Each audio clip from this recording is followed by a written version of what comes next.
sebentar aja, karena mungkin dari bapak-bapak Niki atau ibu-ibu mungkin belum pernah ya, atau mungkin bisa kelihatan Niki slide-nya nggih? Ya betul. Kelihatan. Kelihatan ya. Nah, jadi paling tidak yang pertama bahwa kandepat itu adalah media mengenal saudara lahir ya. Kalau di Jawa disebut dengan sedulur papat limo pancer. Jadi kande itu ada pengertiannya, kande itu saudara, ada juga pengertian kande itu adalah ajaran. Jadi bisa jadi ajaran untuk mengenal saudara yang empat. Saudara yang empat di tengah itu, yang lima pancar itu, yang kelima pancar itu Romo tadi sudah menjelaskan itu diri kita. Nah gambarannya tadi sudah dijelaskan. Nah ini ya, yang saudara kita yang berada di timur ini ya, karena kalau dalam konsep kosmologi Hindu itu penciptaan Hindu, timur itu berada di atas, jadi bukan di sebelah kanan di sini. Timur itu atau purwa itu berada di atas. Barat itu, nah ini kalau konsep pengidar itu yang di atas ini sang, ya, bang, tang, ang, ing, begitu. Nah, Anggapati ini yang merupakan saudara yang pertama itu tadi yang sudah disebutkan dengan Lamas tadi ya kalau tidak salah. Kemudian ada Merajapati itu ini gede. Kemudian ini ada Banaspati ini adalah plasentanya gitu ya. Kemudian ada Banaspati Raja ini adalah hari-harinya begitu. Nah, kemudian yang diri kita ini yang di tengah yang sebenarnya perwujudan dari Buddha dengan ini.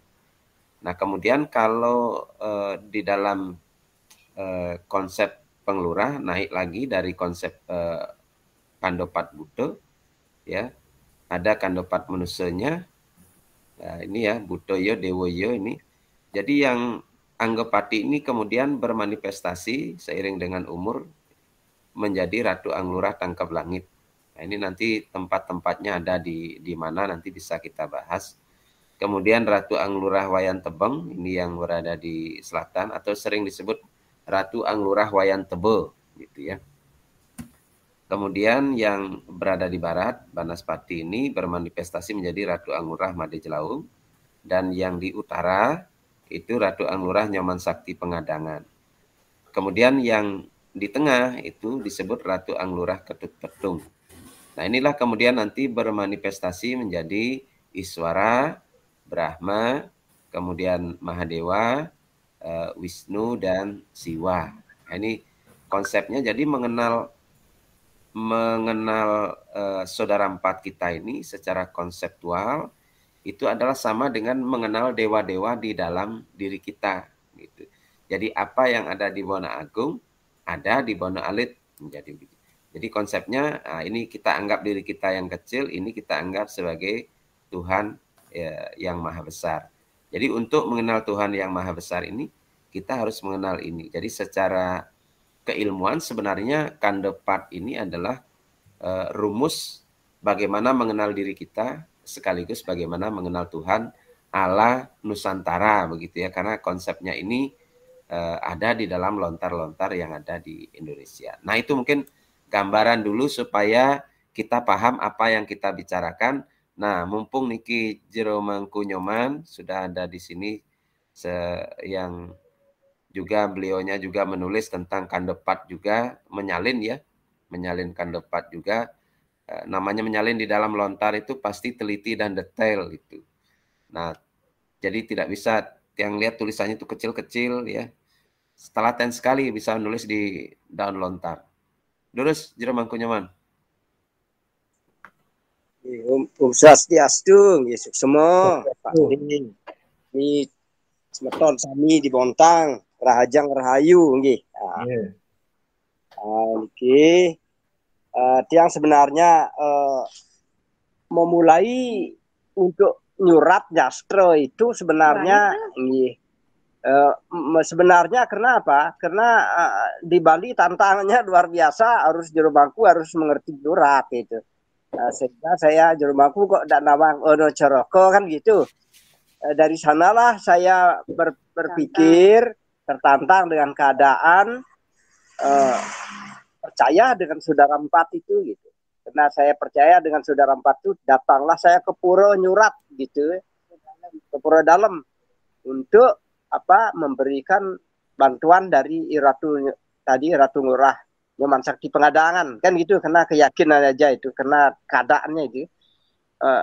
Dalam waktu 3 bulan Tiang sudah bisa nyurat di lontar gitu, dengan seperti itulah keadaannya.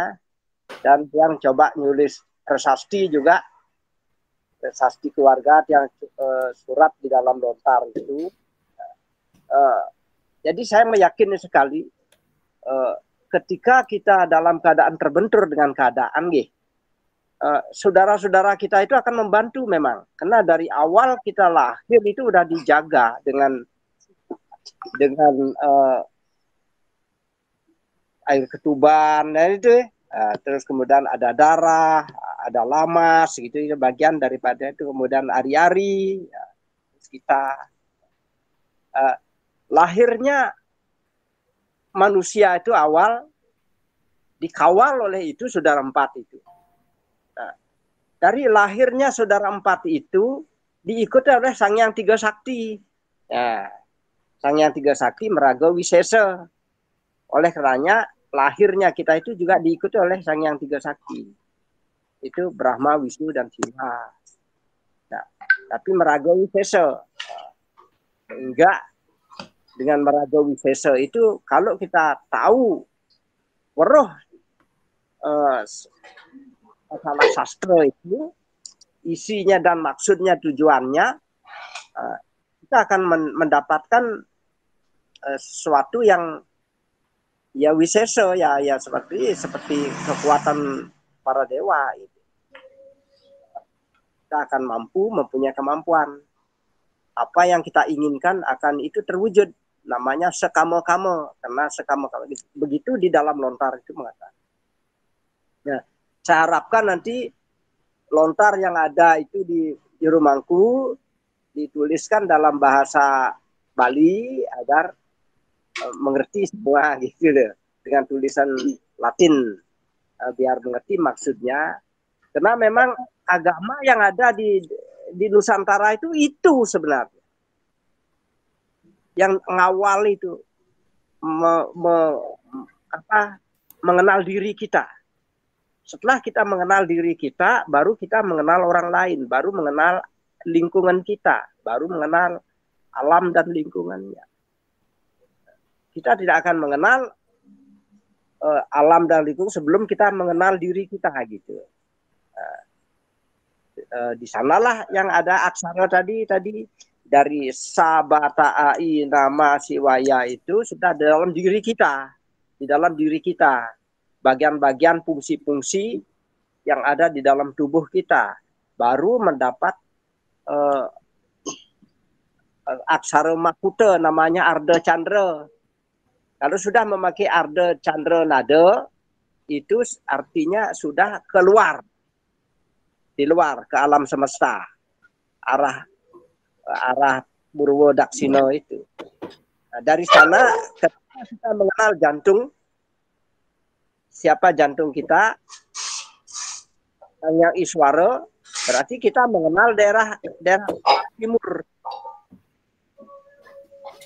Daerah timur itu, kekuatan timur itu, rahasia di timur itu kita tahu gitu, dari jantung. Kemudian kalau di paru-paru, nah katanya kita mengenal bagaimana alam yang ada di alam yang melingkupi daerah paru-paru itu. Kalau di Bali kan Sang Mahesora di Walawah gitu sudah diadakan itu.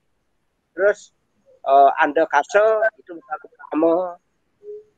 Terus yang mengarah ke Rudra itu Uluwatu di Rudra itu berkekuatan siwa. Terus yang Mahadewa itu di Batu Karu. Terus ada Pucak Mangun, Sangkara. Terus ada di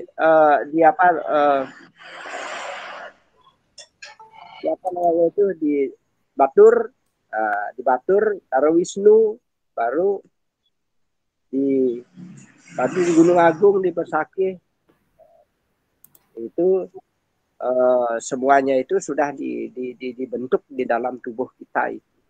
Di Bali terus kemudian diadakan letak-letak pura itu untuk memudahkan kita tahu bahwa kita mengenal diri kita itu penting. Setelah kita mengenal diri kita akan lebih dekat kepada Tuhan. Dan apa sebenarnya tujuan hidup kita? Kita mau kemana? Nah, tetapi kalau saya ceritakan tentang kemampuan daripada masing-masing tugas, masing-masing daripada tugas saudara kita itu akan menuntun kita menuju ke arah para dewa itu. Pelajarannya arahnya ke sana sebenarnya. Baru nunggal dari aksara itu sabatai nama siwaya itu artinya apa? Pancatirta, Pancabrahma, bapak dan ibu. Ibu pertiwi, bapak angkasa. Itu sudah mempunyai suatu kekuatan ruwa bineda, mempunyai kemampuan. Tanpa ada bapak, hanya bapak aja kita tidak bisa berbuat apa-apa. Harus ada ibu. Oleh karenanya, kembali lagi daripada sedulur papat itu, kita kembali lagi memikirkan bapak dan ibu. Kalau kita sudah dekat dengan bapak dan ibu, kita sudah mempunyai bahan. Bahan itu apa? Sekarang untuk apa? Bahan itu. Listrik itu tidak bisa menyala kalau tidak ada dua berbeda itu. Kita mempunyai bahan misalnya ya, kalau ibaratnya kalau kita bikin sesuatu tanpa ada bahan kita tidak akan bisa. Itulah bahannya pertama. Adanya bapak dan ibu, lahir lantas 4 saudara itu. Kembali lagi ke alam semesta, bapak angkasa, ibu pertiwi. Terus kalau di dalam kehidupan kita, bapak dan ibu ke leluhur. Kalau sudah kita mengenal itu, bagaimana bapak ibu, kita sudah dekat dengan saudara 4. Dekat dengan saudara 4, dekat dengan para dewa. Dari para dewa itu muncullah aksara-aksara itu. Sampai akhirnya nunggal Sang Hyang Widi. Aksaranya ang, ah, baru nunggal. Itu agen Pak Mangku tiang ampura niki kalau terlalu dalam lama nanti suksma sampai nikah. Nggih, matur suksma tiang sapa domo niki ternyata ada spesial Pak Dewo Ketut Suratnaya niki. Sasiastu Pak Dewo. Nggih. Ternyata beliaunya masih ini. Ada Pak Karyono juga, kemudian ada tadi Pak Ngurah Hambaro juga nih. Pak Ketut Wirto juga kebetulan bergabung. Nah, niki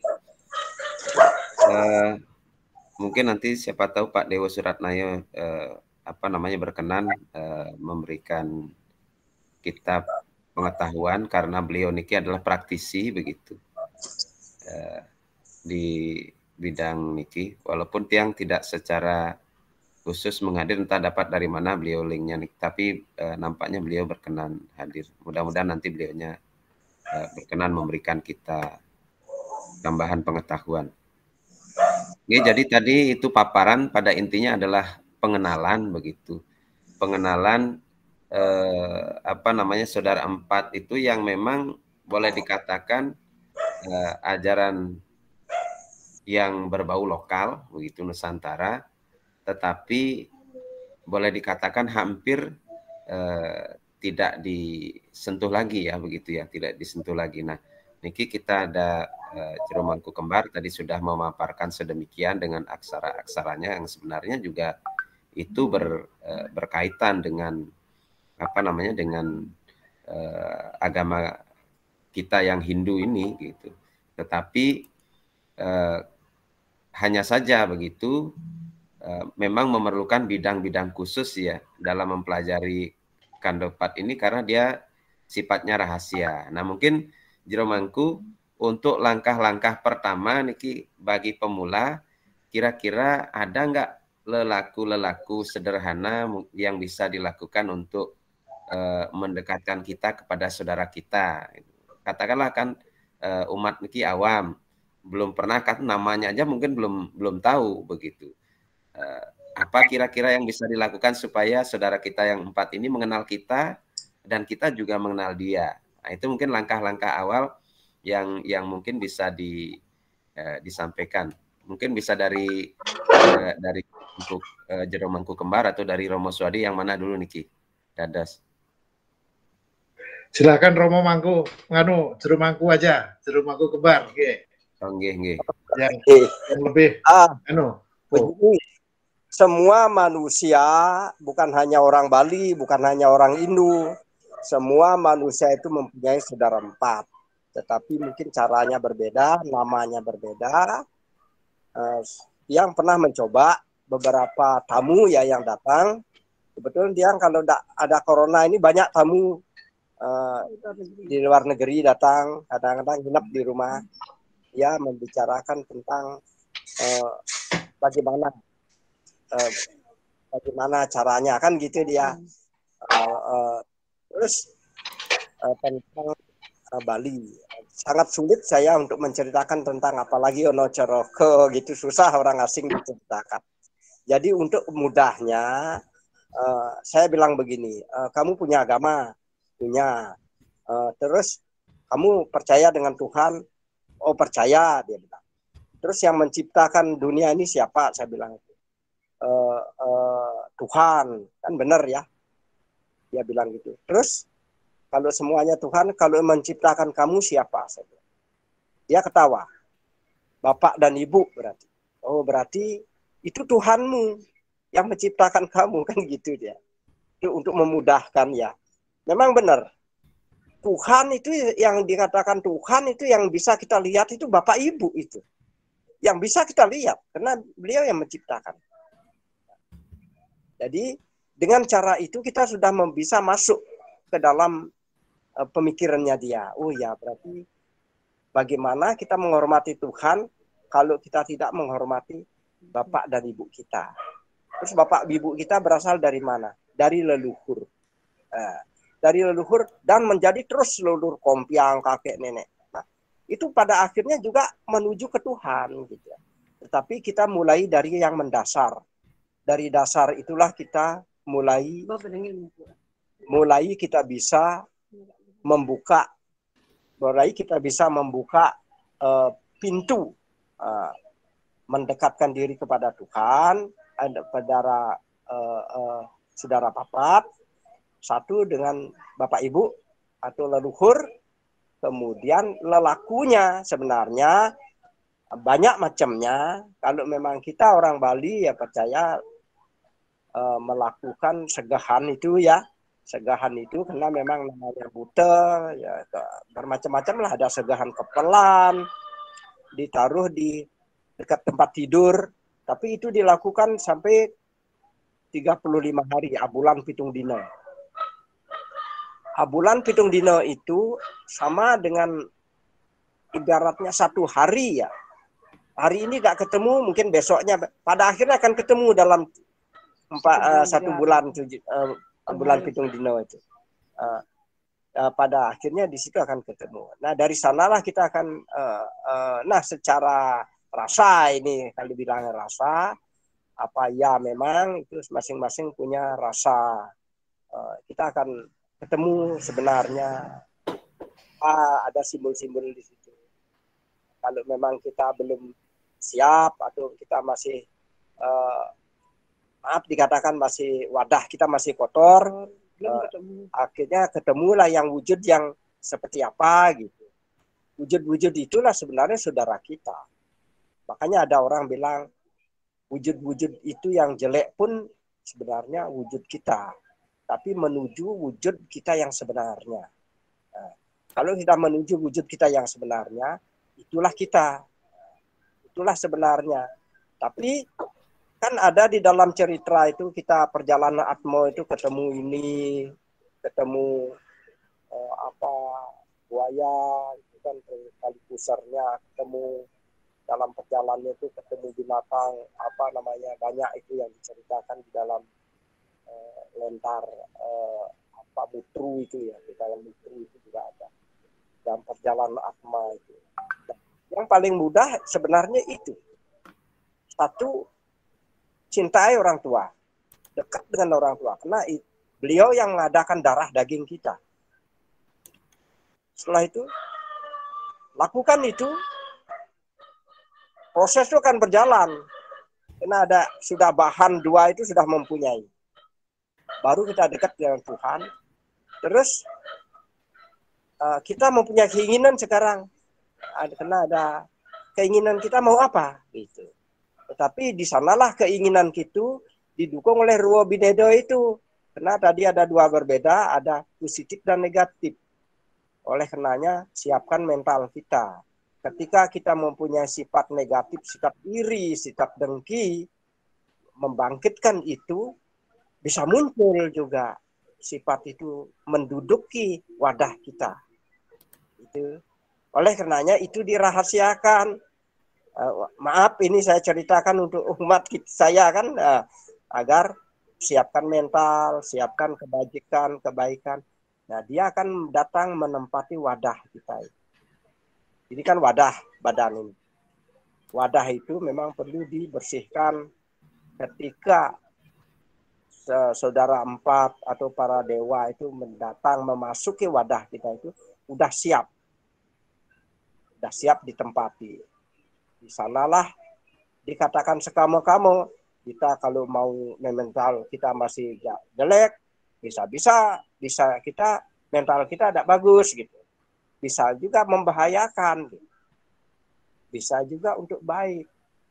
Itulah banyak orang yang mempelajari sudur 4 atau kanda 4 itu yang belum siap, bisa jadi dia ngiwo gitu, adik. Itu jawabanku. Ngiwo itu berasal dari situ. Tidak perlu belajar macam-macam. Kalau dia belum siap, jangan dulu.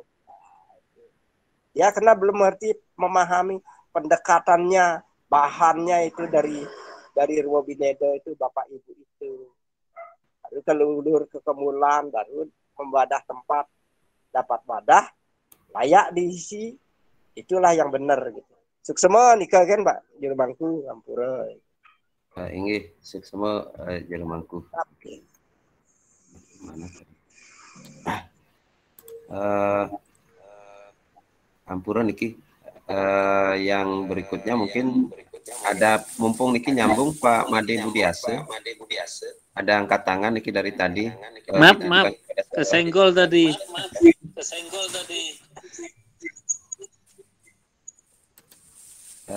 Oh Pak Puji nggih, Pak Puji. Nggih, monggo Pak Puji. Sebelumnya Pak Dewa sampun bersuara niki Pak Dewa. Pak Dewa Suratnaya. Om Swastiastu. Oke. Ini mohon maaf sinyalnya kurang bagus di sini. Oh inggih. Giring. Terus.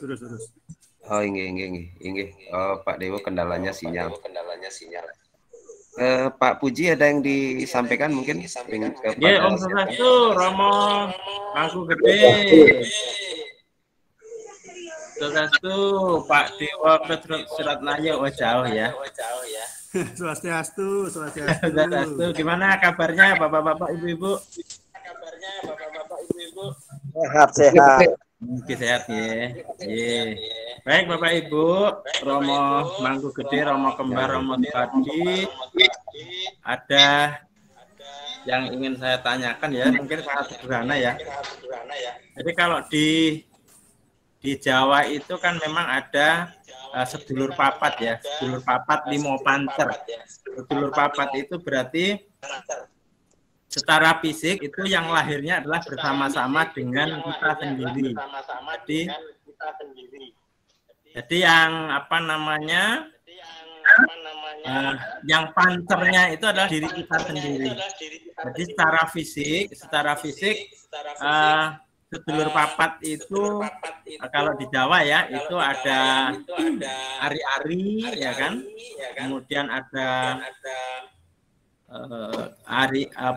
ketuban, kakang kawah, ya, kakang kawah itu ketuban. Kemudian ada darah yang menyertai kita itu juga saudara kita. Kemudian ari-ari dan plasenta. Nah, itu secara fisik. Jadi yang lahir bersama-sama dengan kita sendiri.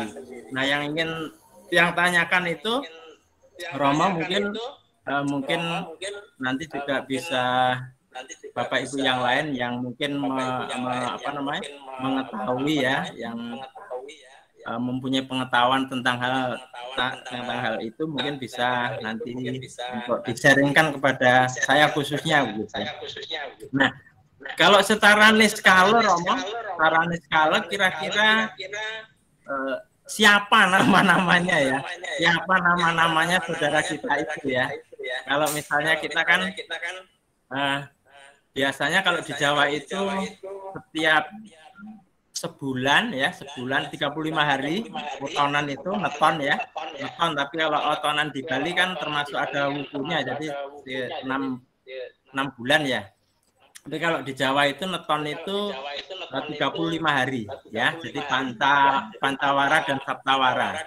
Nah itu setiap itu kita selalu dibuatkan jenang warna-warni ya, jenang warna-warni, kemudian kembang telon, gitu, kembang telon yang ditaruh di air begitu.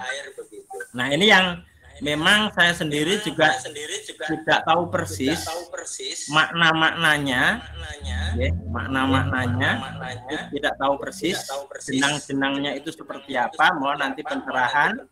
Dan sampai saat ini juga kami melakukan itu, Romo ya. Jadi untuk anak saya itu ya, itu selagi kita ingat itu pasti kita buatkan, termasuk kita sendiri. Nah kemudian mungkin kalau memang misalnya ada mantranya atau niatnya yang kita sampaikan secara benar lah begitu ya, jangan sampai nanti kita sudah melakukan tetapi ternyata tidak sesuai dengan sastra misalnya. Nah itu yang bisa menjadi takutnya bisa menjadi hal yang negatif gitu untuk kita. Nah sementara ini ya bahasa saya sendiri itu semampu saya sendiri untuk membahasakan atau memasrahkan, kalau bahasa Jawa memasrahkan. Nah ini kalau misalnya memang ada mantra khusus untuk menyampaikan niat kita dengan sarana jenang tadi, itu mohon kami diberikan informasinya. Oke saja Roma, sementara semua Pak Puji. Mungkin langsung saja Niki. Sepertinya sinyalnya Pak Dewo Niki sudah bagus. Jadi saya kira lebih mungkin nanti untuk yang pertama Niki, karena praktisi yang sudah kemana-mana Niki Pak Dewo Suratnaya, mungkin untuk memberikan dulu tadi pertanyaannya siapa namanya saudara kita yang 4 itu di niskala, kemudian apa mantranya, apa kesukaannya, mungkin itu kirang langkung Pak Dewo. Silakan Pak Dewo. Iya, semua ampura jero mangku. Tadi saya mendengarkan sebagian dari paparannya beliau. Itu benar sekali memang, dan memang ada lontarnya Atma Prasangsa itu yang bercerita bagaimana sedulur papat itu, kanda 4 itu memberikan jalan kepada kita untuk menuju tujuan akhir setelah kita mati. Itu benar sekali. Ya. Nah coba saya akan awali dulu dari awal ya. Kanda 4 itu seperti apa sih? Ya, yang saya pahami begitu. Buat saya kanda 4 ini merupakan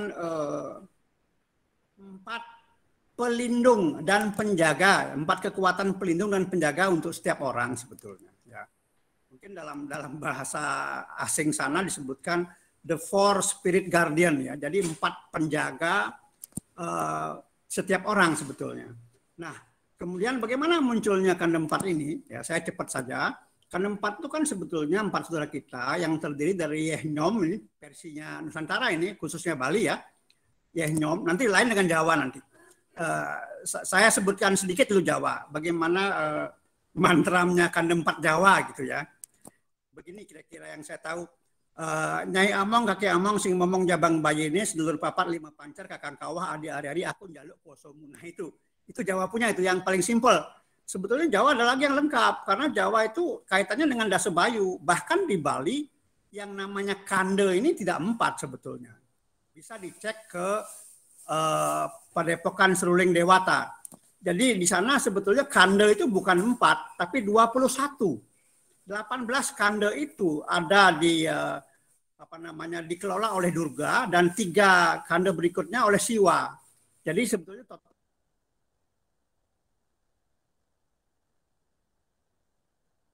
totalnya 2 itu abad kuno itu. Ya memang sementara ini yang banyak beredar adalah mantramnya Jawa itu hanya disebutkan kakang kawah adi hari-hari. Ya karena yang mengawali kawah air ketuban, dan yang menjaga di belakang itu hari-hari. Jadi cukup 2 saja yang disebutkan dalam Kandem 4 Jawa, seluruh papatnya Jawa. Nah saya lanjut dulu. Kandem 4 itu kan ya nyom, ya itu air ketuban, ada darah, ada getih, kemudian lamas, selaput tipis itu, dan hari-hari. Ini 4 saudara yang menyertai manusia sejak dalam kandungan atau sejak lahir hingga mati. Ya hingga mati ya. Kemudian konsep dasar dari Kandem 4 ini sebetulnya hanya buta ya manusia ya, dewa ya. Ya jadi di sini ada tiga figur yang disebutkan, dia buta, ya manusia, ya dewa. Nah ini, jadi dari buta dia ke manusia dan juga nanti menjadi dewa. Jadi apa yang dipaparkan tadi benar sekali. Kemudian Kandem 4 juga sebetulnya hanya ada 3, sederhana ya, sederhananya ada 3, Kandem 4 buta, Kandem 4 manusia, ya Kandem 4 manusia, dan Kandem 4 dewa, hanya itu sebetulnya. Nah, kita lihat sekarang bagaimana Kandem 4 ini secara individu, secara mikrokosmos, kemudian kaitannya dengan jagat agung, dengan makrokosmos, dengan alam semesta ini. Kita lihat Kandem 4 buta dulu. Kandem 4 buta itu air ketuban, ya itu kita namakan pada awalnya Anggepati, ya Anggepati, dan dia punya tempat bermain adalah timur. Tadi sudah disebutkan itu. Ya dia tempat bermainnya timur. Ya timur itu apa? Timur itu Panca Mahabutanya adalah Bayu, ya di sana siapa yang melindungi, yang mendukung Kandem 4 Anggepati yang di timur siapa? Tidak lain adalah Iswara sendiri. Jadi kalau kita bermain di arah timur sampai setimur-timurnya sampai ke Papua, bahkan ke timur lagi, maka di sana yang bermain Anggepati. Jadi kalau kita mau aman, sederhananya adalah ketika kita main di timur, maka kita cukup memanggil Anggepati. Ya tentu sebelumnya kita memang akrab dengan Anggepati, artinya kita dalam keseharian selalu ingat dengan Anggepati ini. Ada ritual khusus untuk itu. Ya. Jadi saya ulangi bahwa ketika kita bermain di timur, itu Anggepati yang punya kuasa di sana. Dan timur nih Anggepati berkuasa didukung oleh Iswara sendiri. Dan juga didukung oleh Panca Mahabhuta, yaitu berupa Bayu, ya timur Bayu ini. Ya. Kemudian selanjutnya adalah darah, ya getih. Itu disebut dengan Prajapati biasanya. Ya. Itu arah selatan. Ya. Selatan itu api, didukung oleh Brahma di sana. Ya. Jadi kalau kita bermain ke selatan sampai ke kutub selatan, kita akan aman kalau kita akrab dengan Prajapati ini, akrab dengan Kandem 4 kita ini, ya. Kemudian kalau ke barat itu Banaspati, ya itu adalah selaput lamas itu, ya di sana ada Pertiwi, ya ada Pertiwi di sana. Jadi kalau kita bermain ke barat akrab dengan Banaspati ini, maka karena Banaspati didukung oleh Mahadewa maka kita aman. Ya. Kemudian utara, ya utara itu Banaspati Raja, ya di sana ada Wisnu yang mendukung. Nah itu namanya Banaspati Raja ini wujudnya adalah hari-hari, ya. Di sana air yang bermain. Ya, jadi kalau kita ingat ini aman kita kalau main ke utara. Kemudian yang di tengah itu kita, ya buta dengan ini kita, ya Rare, bayi kita ada di Madya ini di tengah itu kekuatannya angkasa di sana, Bapak angkasa yang mendukung itu. Jadi kita aman, ya kita aman kita. Nah kemudian, nah itu kan 4 buta. Nah ketika kita bermain dengan 4 manusia, ya Anggepati itu sebutannya tadi, nah tadi ada beliau yang dari Jawa ingin tahu namanya, ya tadi sudah saya sebutkan bahwa dari timur Anggepati, selatan itu Brajapati, barat itu Banaspati, dan utara itu Banaspati Raja, tengah itu Buta Dengan. Ya, kita. Nah, nama lokalnya, nama Nusantaranya, atau nama yang populer di Bali, Anggapati itu tangkap langit. Ya, tadi saya sudah sebutkan bahwa itu kekuasaannya bermainnya di timur. Ya. Kalau kita mau tahu puranya di Bali apa? Ya, di Bali itu tangkap langit puranya Ulun Suwi. Ulun Suwi dia. Kemudian Prajapati, ya sebutan namanya itu Wayan Tebe, ya Wayan Tebe ini selatan, ya puranya Pura Pusah, ya. Kemudian di barat Banaspati, sebutannya nama Made Jelawung di barat ya, Pura Desa. Kemudian di utara, itu Nyoman Pengadangan Sakti, ya. Nyoman Sakti Pengadangan ini utara, puranya Pura Dalem, ya. Kemudian Buta Dengan itu Ketut Petung, ya Ketut Petung. Ya. Tempatnya di Madia di kita. Saya koreksi sedikit ya. Tadi ada yang saya sebut saya.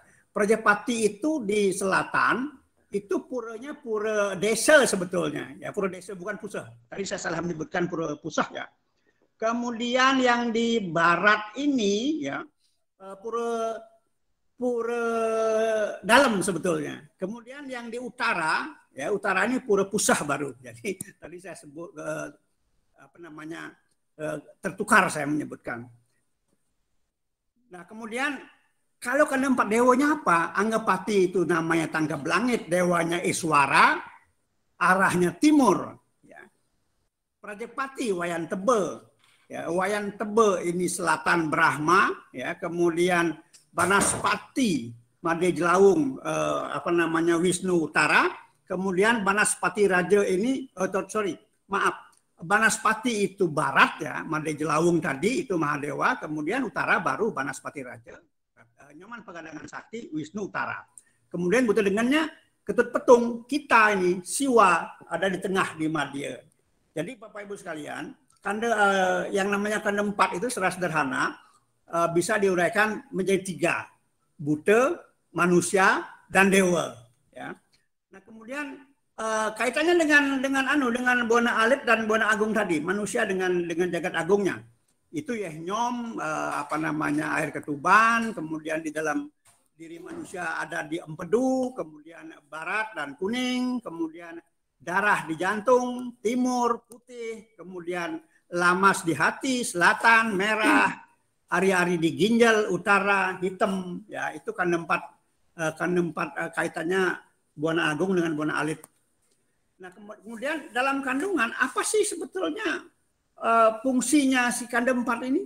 Ya, yang jelas membentuk energi perlindungan dalam bentuk pita. Ini ada dalam Ayurveda ini sebetulnya ya. Jadi boleh saya katakan bahwa kanda 4 ini sebetulnya Ayurvedanya lokal. Jadi ilmu kedokterannya lokal sebetulnya untuk Hindu ya. Membentuk energi perlindungan yang pertama adalah pita, yaitu apah dan teja, apah itu air ya. Kemudian vata, eter dan bayu, kemudian kapa.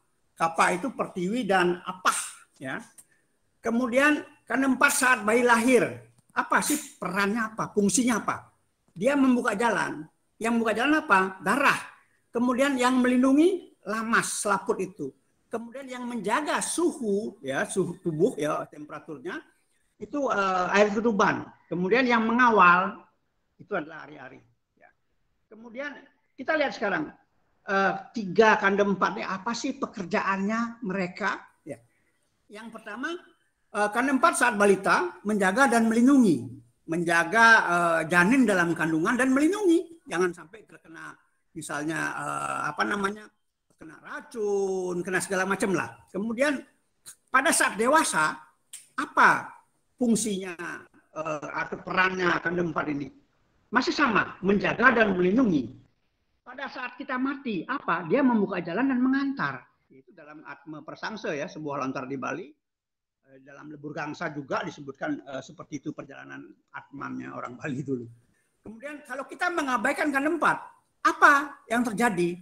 Pertama, tidak stabilnya ya seseorang ya ini biasanya kalau yang terjadi adalah kanda 4-nya lepas. Kanda 4-nya lepas yes, untuk orang dewasa. Secara fisik ya tidak stabil secara fisik, secara pikiran, intelek dan juga secara psikis, kejiwaan. Kemudian tidak terkendali kalau kanda 4-nya lepas. Ya, biasanya terjadi sama anak-anak dan remaja ini. Anak tuh bandel, ya, liar, kadang-kadang kejam dia. Ya. Kemudian bagaimana cara menguatkan kanda 4 positif ini? Ya, supaya positif dia bekerja. Ada ritual.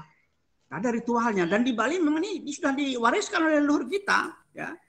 Hanya mungkin sering terabaikan ya. Karena kita tidak paham seperti apa sebetulnya peran dan fungsi kanda 4 ini. Ada ritual-ritual tertentu yang dilakukan untuk menguatkan kanda 4 ini. Yang pertama saat balita, kita tahu di Bali ada yang namanya manusianya 3 bulanan. Seorang bayi yang umur 3 bulan ini. Itu ada ritualnya, sekaligus dia menguatkan kanda 4. Kemudian juga otonan yang pertama dan ketiga. Ya, kita lihat di sana bahwa ada penguatan kanda 4 kalau dalam sesaji itu ada yang namanya janganan, sesaji janganan. Itu orang-orangan yang berupa orang-orangan ya dari bahan tepung itu ya, itu yang namanya janganan. Itulah dia sebetulnya mengembalikan atau menyatukan kanda 4. Bapak Ibu sekalian, kenapa kanda 4 harus dikembalikan? Ketika seorang ibu melahirkan, biasanya yang kita tanya adalah apakah ibunya sehat? Sehat. Apakah anaknya sehat? Bayinya sehat? Sehat. Lalu bagaimana halnya dengan kanda 4 itu? Kita lupakan mereka ya, sehingga mereka kalau di Jawa dikatakan sedulur papat yang tidak terurus. Makanya dikembalikan sekarang ya, ada ritual pada saat 3 bulan kalau untuk balita ya, untuk bayi ini. Kemudian untuk remaja, bagaimana mengembalikan kanda 4 ini? Memperkuat kanda 4 mereka ya. Ada yang namanya bayo oton kalau di Bali ya, bayo oton ya.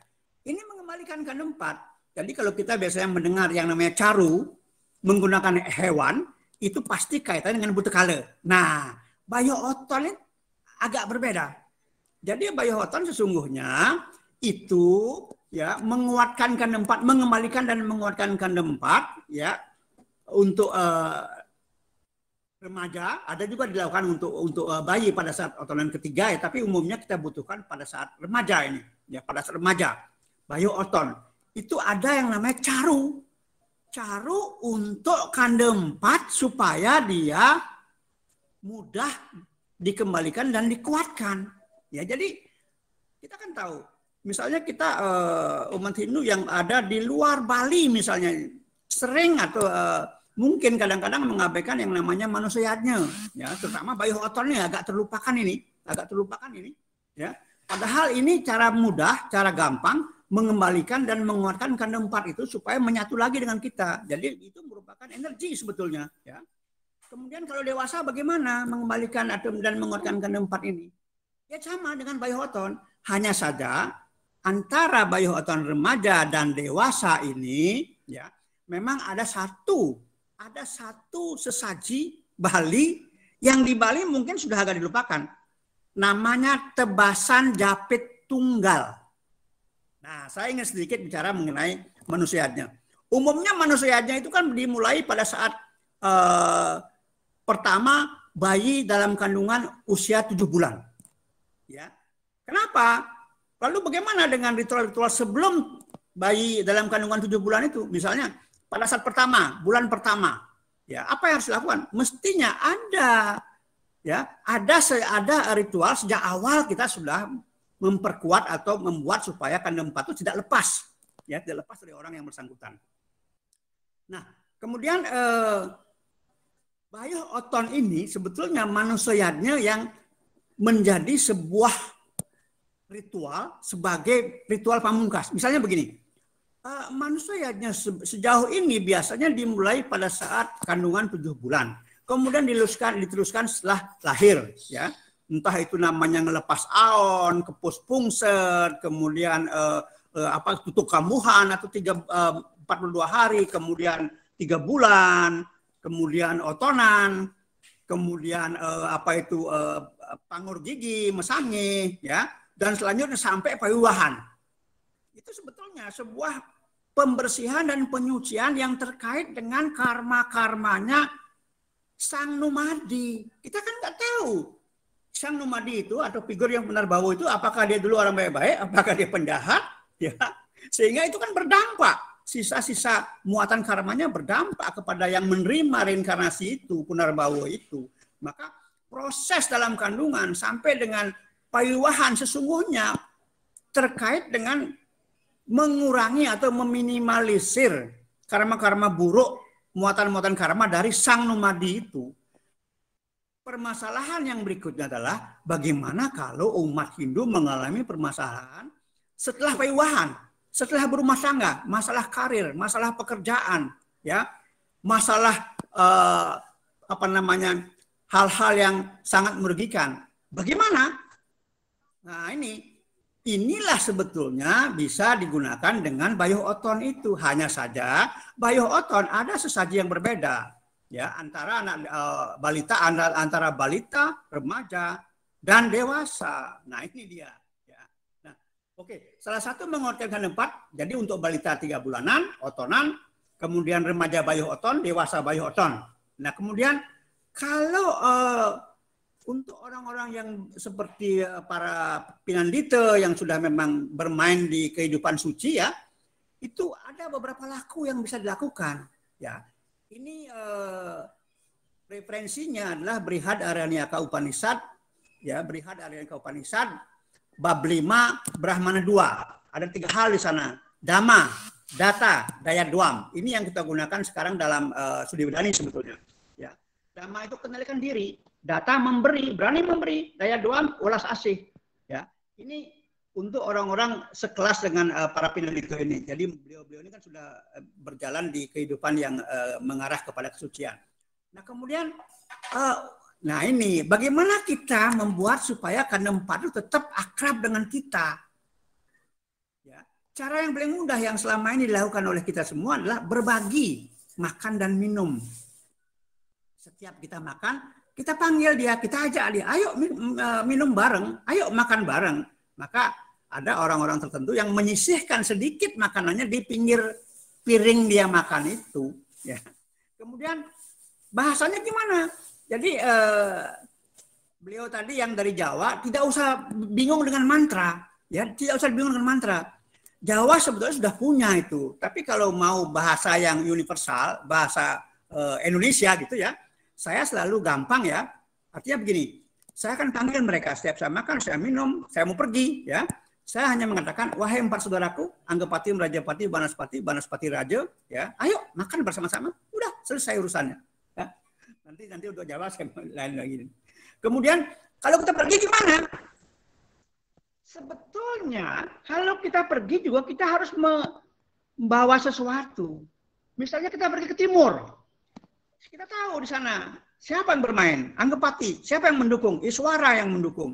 Maka kita membawa sesuatu. Kalau saya biasanya saya selalu membawa permen dan uang logam, ya, kecuali saya juga sebetulnya membawa caru, ya, untuk tempat-tempat yang asing yang baru pertama kali saya datang, saya harus melakukan caru di sana. Hanya caru saya agak berbeda dengan caru yang seperti ini seperti kita lakukan selama ini.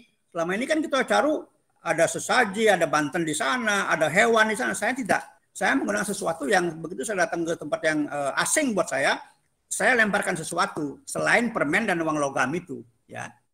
Nah, itu dia.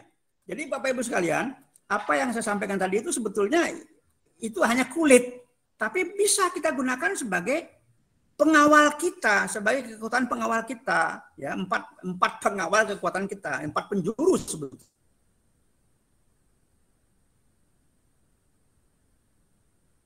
Seperti itu. Ya. Jadi ini cara yang mudah dan apa yang saya sampaikan ini lebih banyak bersifat teknis sebetulnya. Ya. Walaupun saya punya salian lontar untuk kandem 4 ini, tapi kalau saya lihat tuh agak butuh waktu untuk mendalami itu seperti yang karena sebetulnya kandem 4-nya ya sejak lahir sampai kita mati pun sangat berperan. Ya. Makanya ada dari kandem 4 Buddha orang mengembangkan ke kandem 4 dewa, ya, itu banyak sekali di Bali itu, ahli-ahlinya banyak sekali, ya. Ya. Jadi saya hanya mempraktekkan yang sederhana saja, tapi rutin kita lakukan sehingga apapun yang kita lakukan tetap didampingi oleh beliau-beliau ini. Dan memang benar apa yang dikatakan bahwa kandem 4 itu kandem 4, ya, dari Buddha dia juga manusia, dia juga dewa, ya, dia dewa dan dia menguasai jagat alit, ya, mikrokosmos, karena dia ada di setiap di setiap di setiap organ tubuh kita, dan dia juga ada di alam, sehingga ini sinkron sekali ya. Kita nih tidak akan sulit dimanapun kita berada, selama kanda 4 ini bisa tetap melekat dengan kita atau mendampingi kita, maka kita akan aman, karena hampir semua wilayah kita kuasai. 4 penjuru, 4 arah, 4 dewasa, semua itu mendukung kanda 4 ini sebetulnya. Jadi saya kira mungkin itu yang bisa saya sampaikan. Saya mohon maaf mungkin yang salah-salah kata ya, karena memang saya jarang sekali bicarakan tempat ini sebetulnya. Nggih, semua. Ini matur semua Pak Dewo sampun bersedia niki saya tidak menduga niki Pak Dewo bisa hadir niki. Kebetulan juga niki wonten ide resi saking Lampung niki bergabung. Yang Sapa Dumun Sosiastu ide resi. Sosiastu Pak Dewo.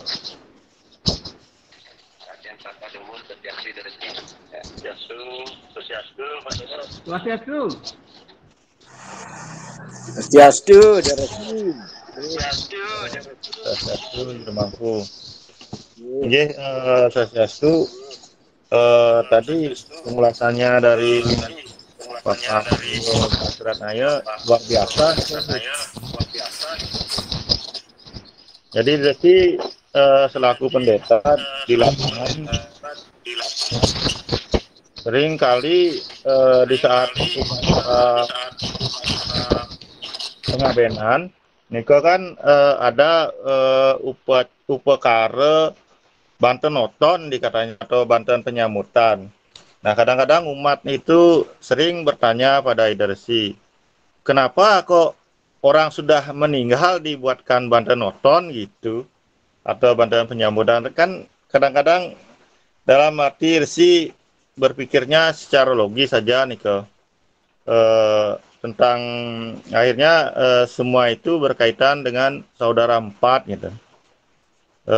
Resi jawab sapuniki kemungkinan di saat hidupnya ia tidak ingat dengan sedulur papatnya gitu. Jadi kalau setahu Resi dari kakek tiangmu almarhum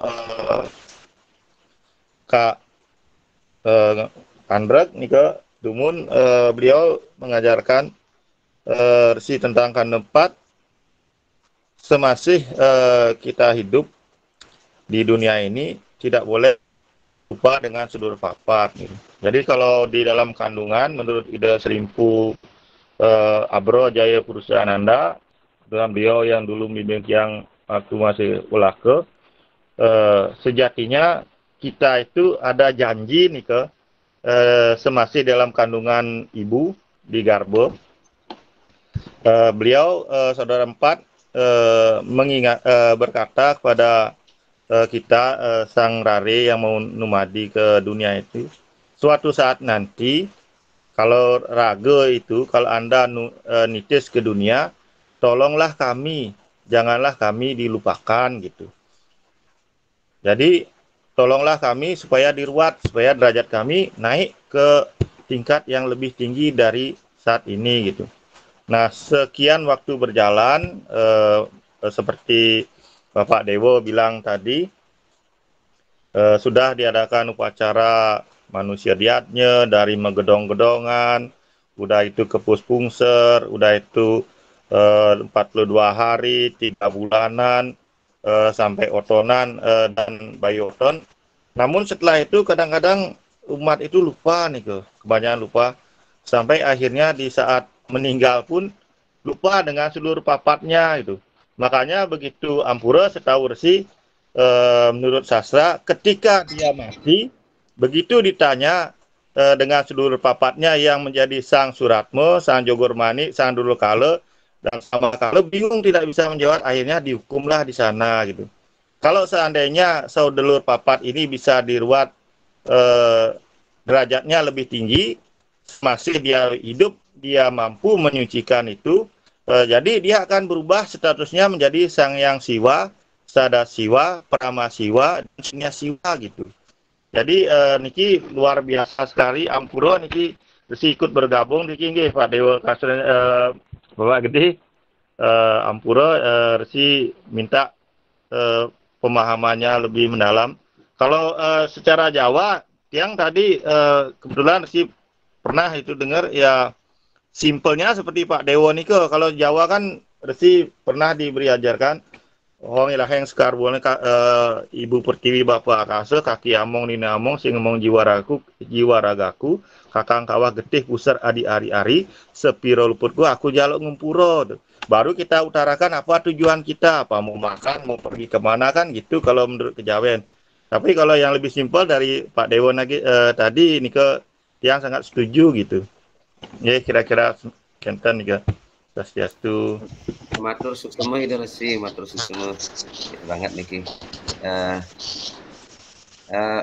Suaranya Pak Dewa masih di mute nih Pak Dewa. Iya. Ampun, ampun. Ada yang tambahkan sedikit? Inggih, durus. Napi yang disampaikan beliau Ideresi Waunike sangat benar. Jadi memang ketika dalam kandungan sebetulnya ada persetujuan antara Kendempat dengan sang calon janin ini. Jadi begini,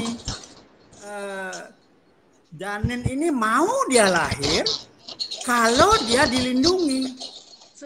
Sebaliknya Kendempat ini juga minta, oke, saya akan lindungi Anda, tetapi Anda nanti jangan lupa, ya, Anda jangan lupa ruat kami supaya kami juga naik tingkat levelnya. Betul itu, betul. Saya juga pernah diberikan seperti itu oleh guru saya. Guru saya dulu dari Lamongan, dari Jawa Timur. Jadi beliau mengatakan memang seperti itu. Ada persetujuan memang antara kedua pihak ini. Bisa saling menguntungkan lah. Dan Kendempat ini juga tidak bekerja sendiri. Dia mengandalkan yang namanya Nyame Bajang. Nyame Bajang ini kekuatannya si Kendempat ini. Tetapi setelah nanti lahir si bayi ini, maka si Nyame Bajang yang jumlahnya 108 ini harus dikembalikan. Kalau tidak, dia akan membuat kacau nanti. Dia harus dikembalikan karena peran fungsinya sudah tidak ada. Ya, seperti itu. Jadi memang benar. Kembali tadi apa juga yang disampaikan oleh beliau ini, saya ingin menegaskan bahwa Kendempat ini sebetulnya memang tidak bisa dilupakan karena dalam lontar Atma Prasangsa, ya kalau beliau mengatakan bahwa ada sang Jogor Manik segala macam itu memang benar. Tetapi ketika perjalanan jiwa menurut lontar Atma Prasangsa ini memang yang mencegat di perjalanan adalah Kendempat ini. Tapi setelah sang jiwa mengatakan bahwa Anda ini adalah darah, kita saudara, kita lahir sama-sama, maka kemudian akhirnya justru sang jiwa diberikan jalan sampai ke tempat tujuan seperti itu. Ya itu benar sekali memang. Dan memang ada beberapa lontar ya, walaupun versinya agak sedikit berbeda, tapi sebetulnya esensinya sama. Nah, mengenai Kendempat seluruh papat di Jawa, ini memang tiap-tiap versi beda. Matraman beda, Mataraman beda. Kemudian yang Jawa Timur juga beda. Banyak sekali, tapi umumnya seperti itu. Ya, jadi Nyai Among, Kaki Among tetap ada itu. Ya, Bapak Angkasa, Ibu Pertiwi semua juga ada itu. Ya. Sekarang tergantung karena orang Jawa banyak lupa. Nah, yang ingin sebetulnya juga Ideresi tadi tegaskan mengenai Bayu Oton. Pada saat pengabenan ada acara otonan. Sebetulnya Nike bukan otonan saja, tetapi justru Nike Bayu Oton sesungguhnya. Jadi memang benar mengingatkan sang jiwa yang sedang dia aben ini, yang sedang diproses ini, supaya nanti dalam perjalanan dia tahu ketika dicegat oleh Jogor Manik apa yang harus disampaikan. Kemudian terakhir misalnya dicegat oleh banyak buta kala, dia harus bisa menyampaikan bahwa ada saudara kami yang masih hidup yang menyediakan bubur pirate itu. Bubur pirata itu sebetulnya untuk apa ya, untuk nyogok begitu ya, nyogok perjalanan jiwa. Maka ciri khas pengabenan pastilah ada bubur itu, tidak boleh tidak, pasti ada bubur itu. Dan niki patut bisa niki Dersi masalah Bayu Oton. Kalau setelah payuhan ada permasalahan, apakah dalam rumah tangga, masalah karir, masalah pekerjaan, kelaparan, masalah penyakit, masalah hal lain yang betul-betul membuat kita menderita, pamungkasnya adalah Bayu Oton. Karena ini sebetulnya manusianya yang terlupakan ini. Karena dulu kita hanya mengalami Bayu Oton pada saat otonan ketiga misalnya. Padahal tidak. Bayu Oton justru menjadi alat pengendali supaya tumbuhnya manusia-manusia Hindu yang tangguh sesungguhnya. Ya. Ini dia Bayu Oton ini sebetulnya. Kenapa? Kalau misalnya umat Hindu yang tinggal di luar Bali mungkin tidak melaksanakan yang namanya Bayu Oton atau tidak melaksanakan gedong-gedongan, yaitu pada saat kandungan 7 bulan, ya. Kemudian yang lain juga terlupakan, ya nyapo nama Dea Samskara itu pemberian nama, potong rambut, kemudian yang lain-lain lupa, maka pamungkasnya adalah jadi untuk menebus semua kelupaan itu tidak ada lain adalah Bayu Oton. Dan Bayu Oton itu tidak harus sekali. Karena Bayu Oton itu bertujuan untuk mengendalikan dan menumbuh kembangkan si anak supaya menjadi anak yang betul-betul tangguh, unggul, ya. Maka ada beberapa kali Bayu Oton yang dibutuhkan. Setiap seorang anak mengalami perubahan dalam lingkungannya, maka dia harus dibayuh. Contoh, ya. Setelah dibayuh pada saat otonan misalnya sudah, oke. Kemudian ketika dia umur balita, sewaktu dia di rumah dia hanya kenal dengan kakeknya, neneknya, bapaknya, ibunya. Tapi begitu dia sekolah, di TK misalnya, dia bertemu dengan temannya yang aneh-aneh. Nah, supaya dia tidak mudah terpengaruh oleh perilaku temannya yang aneh-aneh ini, maka dia perlu dibayuh Oton. Kemudian yang kedua, ketika dia mau menginjak remaja, menek kelih ini, menek bajang ini, kita tahu bahwa seorang anak kalau dia menek bajang terjadi perubahan yang luar biasa secara hormonal. Anak itu aneh-aneh di kelakuannya. Dia mulai ngelawan, dia mulai membangkang. Untuk itu, ya, pengendaliannya adalah Bayu Oton.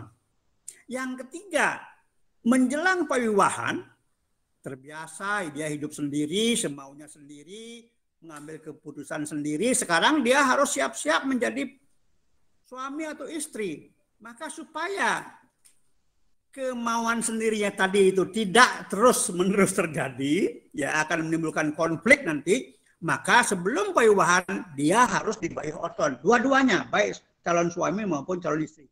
Nah, ini dia. Lalu kemudian, kalau setelah pawiwahan, ada masalah di rumah tangga, masalah karir, masalah pekerjaan, masalah dan lain sebagainya. Pamungkasnya adalah Bayu Oton. Jadi Bayu Oton ini diperlukan sekali dan berkali-kali kita bisa lakukan. Ya. Nah ini beliau Ide Resi sangat paham mengenai ini. Tapi tadi beliau juga mengatakan bahwa tidak enaklah ngomong kepada umat bahwa Bayu Oton dilupakan. Padahal ini pamungkas sebetulnya. Saya sendiri sudah ikutlah melakukan ini mungkin sudah ratusan kali. Ya, sampai ada seorang mahasiswi STAH Jakarta menjadikan Bayu Oton ini sebagai sebuah tesis dan dia lulus cum laude untuk itu. Ya.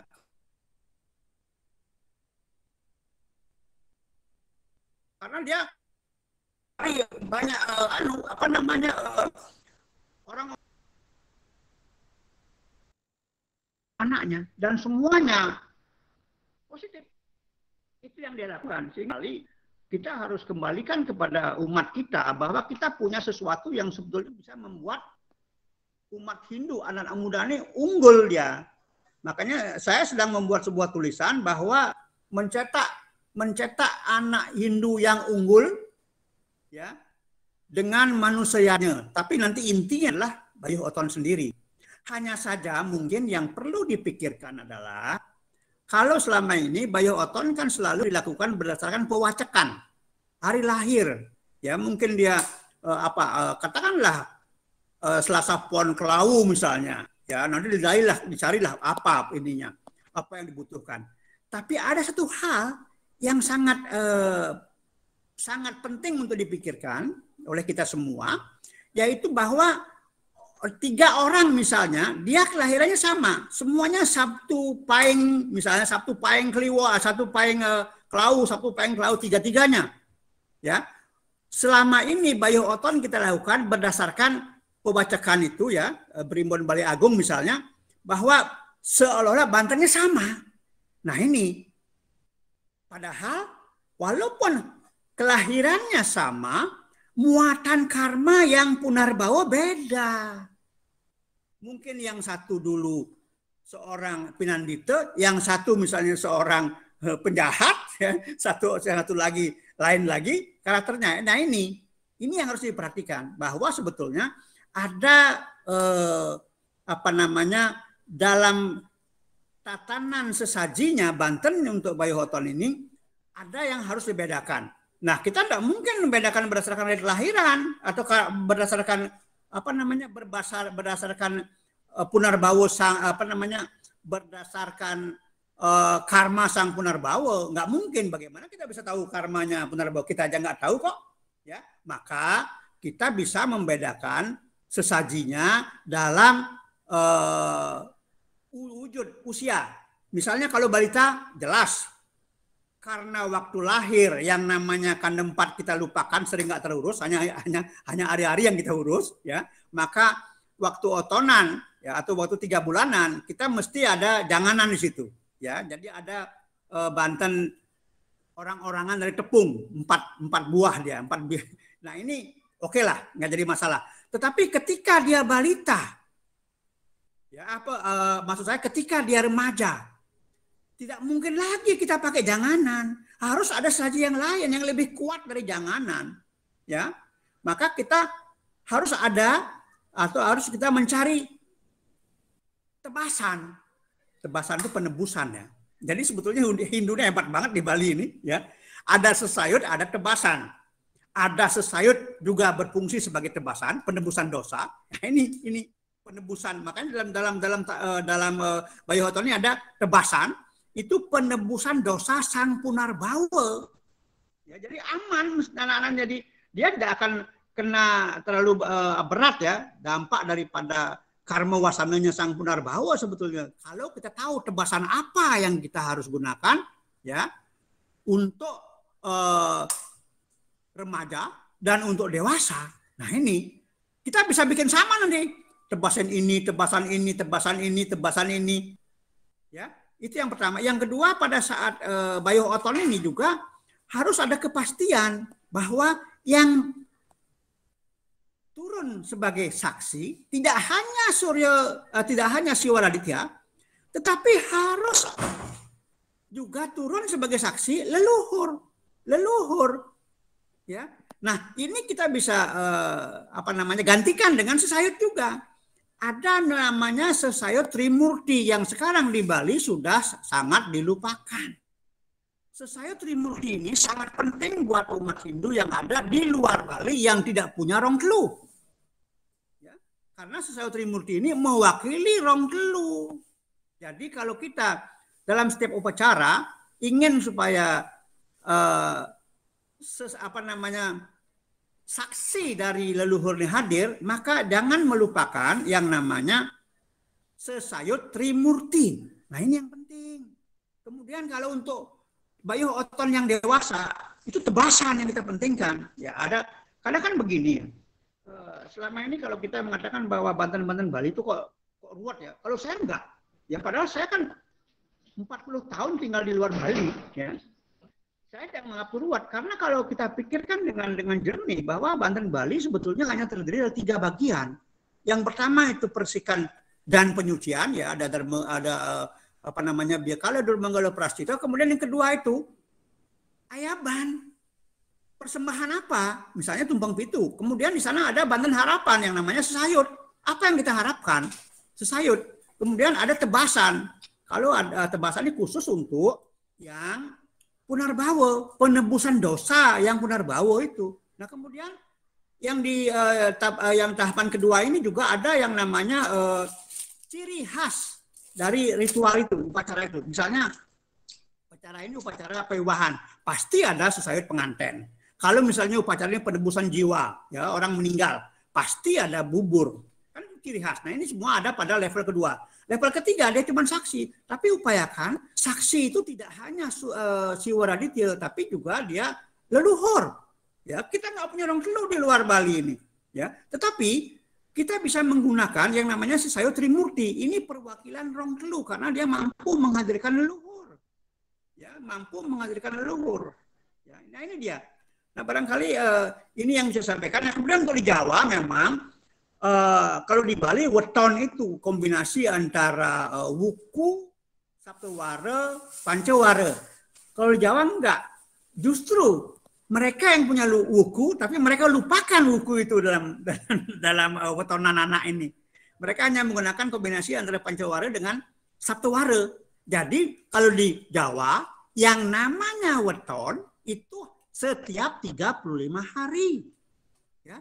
Jadi setiap 35 hari weton. Selapan itu weton. Itu dilakukan sampai sekarang. Walaupun mereka mungkin ya hanya mengikuti apa yang dilakukan oleh pendahulunya. Nah, apa yang harus dilakukan pada saat wetonan ini sebetulnya gampang sekali kalau Jawa itu. Hanya perlu bubur merah putih aja. Ya, bubur merah putih letakkan di kamar tidur, di kursi atau di mana, ya bubur tuh jenang itu ya, bubur merah putih. Kemudian mantranya kemana? Loh, bubur merah putih itu kan simbol sperma opum, simbol bopobium, simbol bapak ibu. Itu juga jadi simbol bapak angkasa ibu pertiwi. Maka ya aturkan ke mereka itu, ya ke sang yang ibu pertiwi, bapak angkasa yang ibu pertiwi. Saya mengaturkan ini anak hari ini adalah botolnya selapannya anak saya, cucu saya. Nah, lalu besok jenang merah bubur merah putih itu dilarung, dibuang ke kali, ke got, terserah. Ya, itu aja sebetulnya. Gampang sekali kalau di Jawa itu, tidak ada yang sulit. Ya. Kalau mau lebih lengkap lagi, ada yang namanya cok bakal. Cok bakal ini sesuai dengan Pancadewata. Karena cok bakal di sebelah kanan atau utara ini kita tempatkan kinangan termasuk tembakau, termasuk rokok kretek ya. Jadi gini, ini sebetulnya cok bakal ini merupakan cikal bakal semua sesaji yang ada di Jawa. Jadi cok bakal ini terkait dengan masalah kemakmuran. Umumnya zaman dulu cok bakal setiap 5 hari dibuat dan digantungkan di dapur. Ini menyangkut masalah kemakmuran. Jadi cok bakal itu sebuah takir besar, kemudian ada 5 takir kecil, yang di kanan kecil, yang di depan kecil, yang di kiri kecil, yang di bawah kecil, yang di tengah kecil. Yang di kanan misalnya ini kinangan, ya, kinangan, Wisnu, air simbolnya.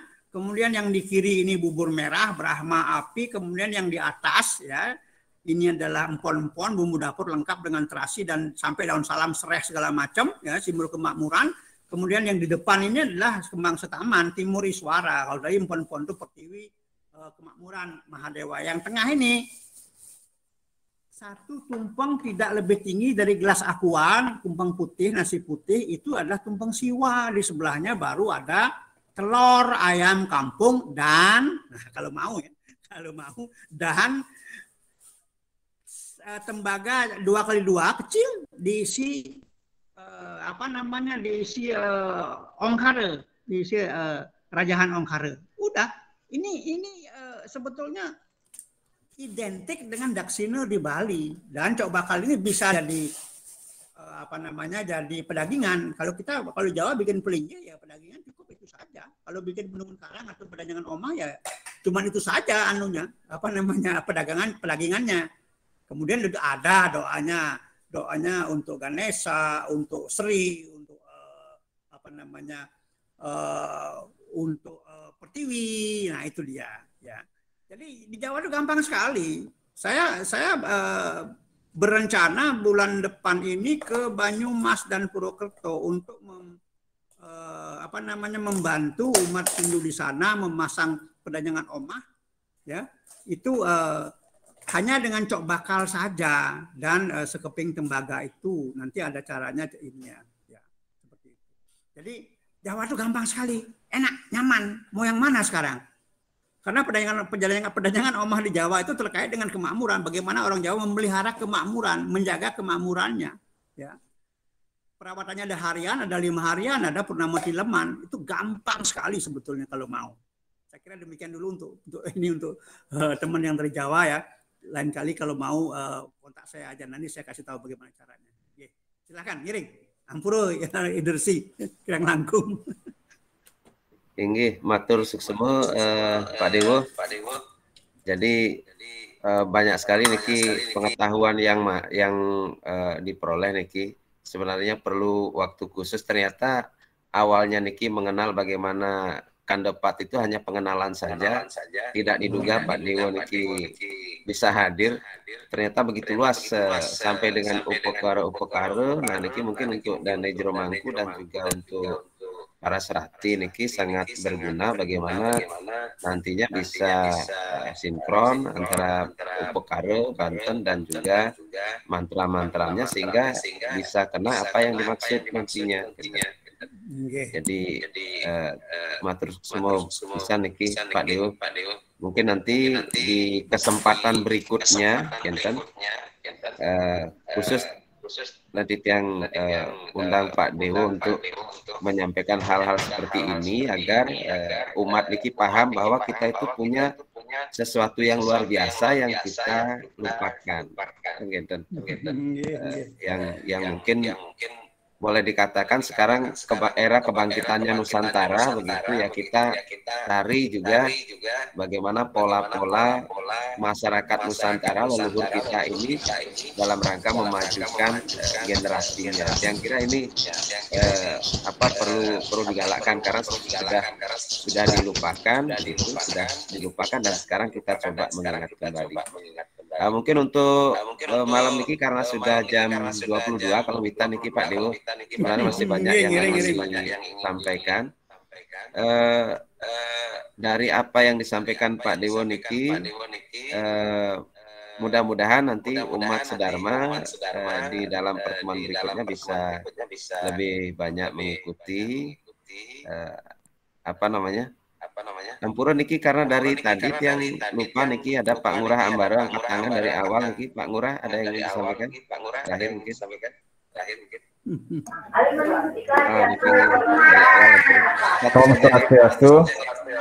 Swastiastu. Para jero mangku sama Idersi yang sucikan yang dihormati juga Pak Dewo yang sesepuh kita niki. Sebenarnya Pak Dewo kemungkinan tidak bisa hadir, tapi karena yang undang khusus jadi hadir. Iya, tadi masih di jalan saya. Pak Dewo dan khususnya Pak Dewo ini kan sangat menarik sekali Pak pemaparan Pak Dewo nih. Jadi tiang cuma ada banyak pertanyaan di Zoom, mungkin yang penting-penting aja tiang tanyakan.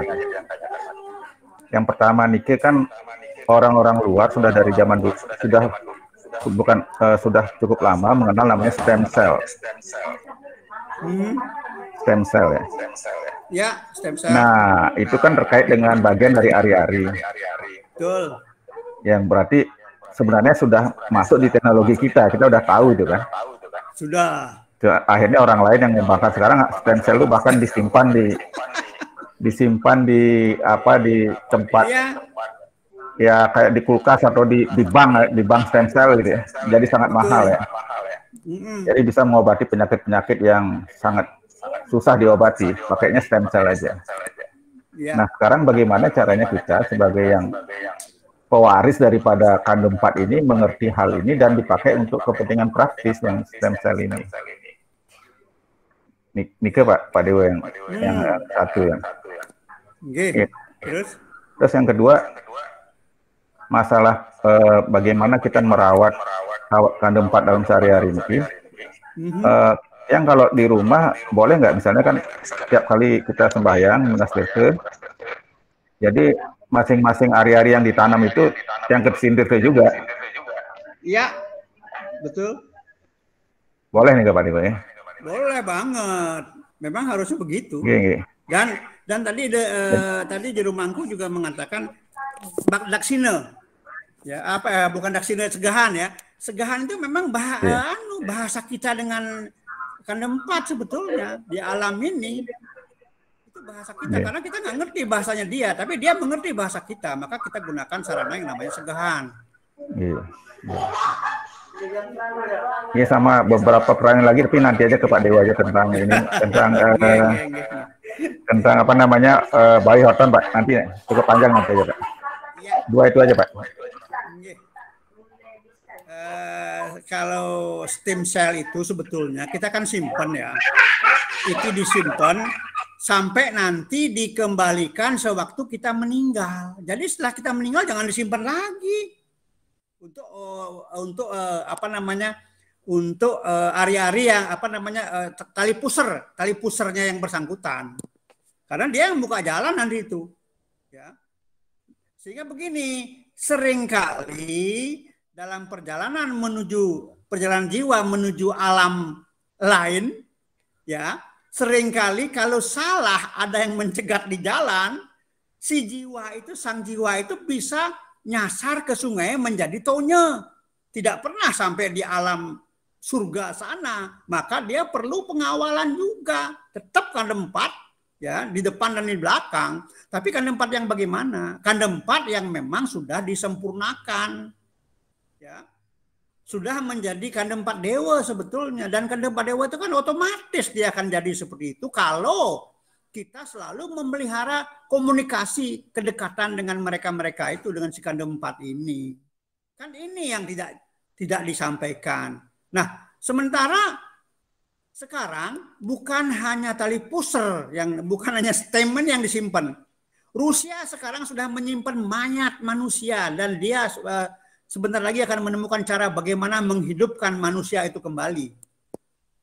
Dan itu dibutuhkan si kandem 4 ini, pengetahuan si kandem 4 dibutuhkan, karena dialah yang menjaga dan membuat si calon bayi ini bisa lahir dengan selamat tanpa terkontaminasi oleh kuman, oleh bakteri, oleh virus. Nah, demikian juga inilah teknologi yang digunakan Rusia sekarang. Bagaimana memanfaatkan si kandem 4 ini ya, khususnya ya karena yang tertinggal adalah sistem ini, si tali pusar ini yang dikembangkan, sehingga nanti dengan tali pusar ini mereka akan mencoba mengundang kandem 4 yang lain sehingga manusia itu bisa dihidupkan kembali. Cuman pertanyaan saya, apa bisa dia memasukkan Atman itu? Karena yang berkuasa memasukkan Atman kan cuma Iswara. Bisa nggak? Nah ini mereka sekarang sedang melakukan itu. Jadi kita nih sebetulnya banyak sekali yang kita punya, ya, banyak sekali. Nah, stem cell itu bagaimana caranya supaya bermanfaat? Jangan hanya disimpan saja tali pusar itu. Mestinya setiap otonan si tali pusar itu diseduh dengan air hangat, diminumkan airnya itu kepada si anak itu. Ini yang akan nanti memudahkan mendeteksi, mendiagnosa penyakit apa yang ada di anak itu, sehingga medis akan dengan mudah mengobati. Kan itu sebetulnya. Ya. Nah, banyak lagi. Jepang sekarang sudah menemukan bahwa ternyata budaya sesaji yang terdiri dari daun, bunga, dan buah itu kalau diletakkan di sebuah tempat yang saling menyentuh, maka dia akan menimbulkan sebuah reaksi kimia dan menjadi sebuah energi yang namanya nano-nano. Sebuah banten kecil akan mampu merubah energi negatif sebanyak 15 meter. Nah ini Jepang yang menemukan sekarang ini. Sekarang kita masih berpikir tentang banten. Ada daun pisang di sana, ada bunga di sana, ada buah di sana. Itu kan 926. Ternyata sekarang Jepang sudah menemukan. Seperti dulu mereka juga menemukan bagaimana air kalau diisi doa dia akan berubah molekulnya menjadi heksagonal, menimbulkan energi. Nah sekarang Banten yang dia teliti. Dan dia sebutkan, sayangnya budaya sesaji sekarang sudah mulai hilang. Malah ditendang di Semeru. Jepang malah membuktikan bahwa budaya sesaji itu merubah atmosfer yang negatif menjadi positif. Bayangkan, itu ada di Discovery Channel, di channel Discovery itu ada. Seperti itu, ya. Terus mau apa sekarang Hindu? Hindu kalau sekarang tidak merubah pola, jangan terlalu lama terkungkung oleh literatur-literatur yang harusnya membutuhkan pengkajian ulang. Karena orang-orang dulu membuat lontar tidak selalu dengan bahasa yang tersurat, tapi lebih banyak dengan bahasa yang tersirat. Itu yang harus ya kita gali sebelum orang lain yang mendapatkan. Kita hanya punya saja, tapi orang lain yang pakai, karena orang lain yang tahu manfaatnya seperti apa, kan seperti itu. Makanya terus terang umat sekarang ini harus diberikan motivasi supaya berani ya untuk bertanya kenapa.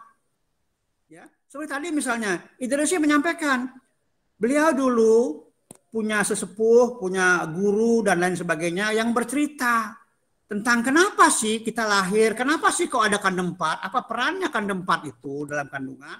Ternyata kan ada agreement, ada kesepakatan antara si kandung 4 dengan si calon janin itu. Jadi kandung 4 dengan si figur Punarbawa itu. Saya mau lahir, tapi lindungi saya, jaga saya. Terus yang kandung 4 bilang, ya saya akan menjaga kamu, tapi kamu juga harus berani untuk meningkatkan level saya, untuk menjadikan saya. Ya, karena kami berjanji menjaga kamu selama dalam kandungan, di luar kandungan, sampai kamu mati pun kami akan jaga kamu. Kan itu. Ya. Nah ini hal-hal seperti ini sebetulnya tidak lagi murni hanya ajaran-ajaran leluhur yang mengacu kepada Weda, Ityasa Purana Darsana, Upanishad dan lain sebagainya, Nibbana juga, tetapi juga ini sebetulnya merupakan sebuah, kalau boleh saya katakan ya, ini sebuah tatanan baru dalam pengetahuan Weda sebetulnya yang namanya Tattwa Darsana Weda. Jadi tetap mengacu kepada Weda karena kita punya 3 kerangka dasar, Tattwa, Etika, Acara. Tapi di samping itu kita juga punya darsana. Darsana yang isinya adalah logika, laukika. Itu dikatakan dalam darsana, laukika. Ini yang ada di sana. Maka apapun yang ada dalam Weda itu ya tattwa itu ajaran kebenaran, tapi tetap kita gunakan darsana. Banyak keyakinan lain, aliran-aliran di Hindu ya, yang sebetulnya satu kelemahannya sehingga menimbulkan konflik dan lain sebagainya, kedarsanaannya diabaikan. Jadi ada hal-hal yang bersifat logika. Contoh caru. Saya bisa buktikan kok caru itu bukan pembunuhan kok, bukan himsa karma. Saya bisa buktikan secara logika lagi tanpa mengacu kepada Weda. Ya, tidak harus mengacu kepada Sundarigama, ya, nggak harus ke sana. Tapi kita bisa jelaskan kenapa, ada apa. Nanti yang buktikan nih Jepang lagi ini, coba aja. Seperti itu. Ya, saya kira itu dulu. Nanti kita sambung lagi lah. Ya, banyak yang bisa kita bicarakan, terutama untuk umat yang di Kalimantan Timur ini. Kenapa di Kalimantan Timur? Karena Kaltim ini akan menjadi ibu kota. Jadi orang Hindu di Kaltim harus menjadi orang nomor 1, tidak menjadi orang kelas 2 nanti. Ya, maka perlu membangun kemandirian di Kalimantan Timur dulu. Maka sasaran saya yang pertama adalah Kaltim, bukan yang lain. Yesus semua ngiring. Itu tadi, jadi kita sudah sampai jam 10:30 Wista Niki, sangat menarik dan panjang lebar. Yang terakhir Pak Ketut Wirto yang persilakan untuk menyapa dan sekaligus menutup ini kegiatan Niki karena Niki wenten Pak Dewo dari pusat disapa oleh Pak Ketua dulu dari satu. Tinggi ngiring. Om Swastiastu. Swastiastu. Para pengelisir. Dan Baidena Arsi. Nabi kabar Pak. Moga-moga. Becek. Ya. Bapak Ibu. Terima kasih Pak Niki. Dan Bu Kembar Niki di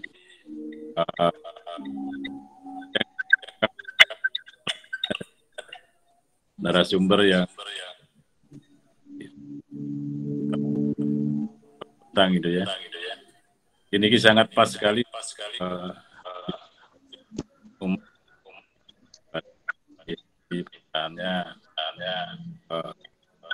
saya yang ada di Iran awam sekali dengan nah pada kesempatan ini apa yang disampaikan cukup luar biasa. Jadi kalau tahu lagi cuman dan lain hal sehingga yang bisa ikut dan ya, mudah-mudahan kesempatan gabung lagi mungkin gue sarang pelintir sarang sapi dan mudah-mudahan lama mungkin mudah-mudahan nanti itu ya pas situasi juga ke kontang lagi Pak De. Yang bisa disampaikan matur suwun semua untuk sareng sami Dharma yang mengikuti acara yang lupa gede ini mudah-mudahan Pak bisa ikut. Mungkin itu yang tidak saya kira ngerangkung yang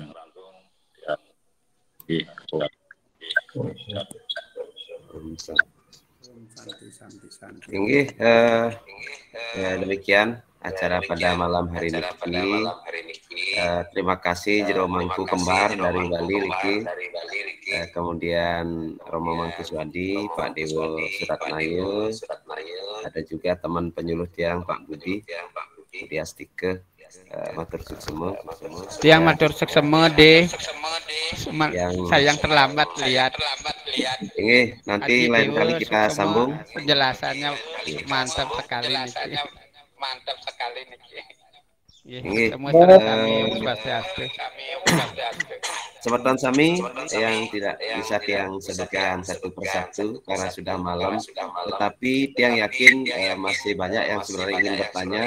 Kita buat seri berikutnya nanti kalau bisa bukan hanya kandopat tapi perjalanan roh menuju alam sana. Mungkin nanti Pak Dewot yang minta. Kita tutup dengan para mesanti. Om Santi. Om Santi. Semua Pak Dewo. Kami. Semua idarsi. Sumber kami.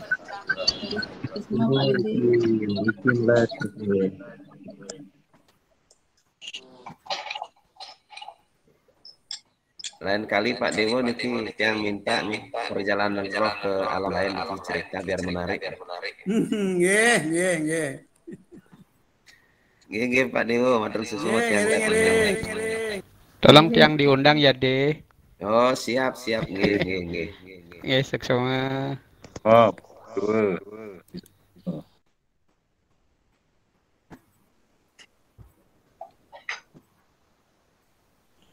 Mohon izin live nggih.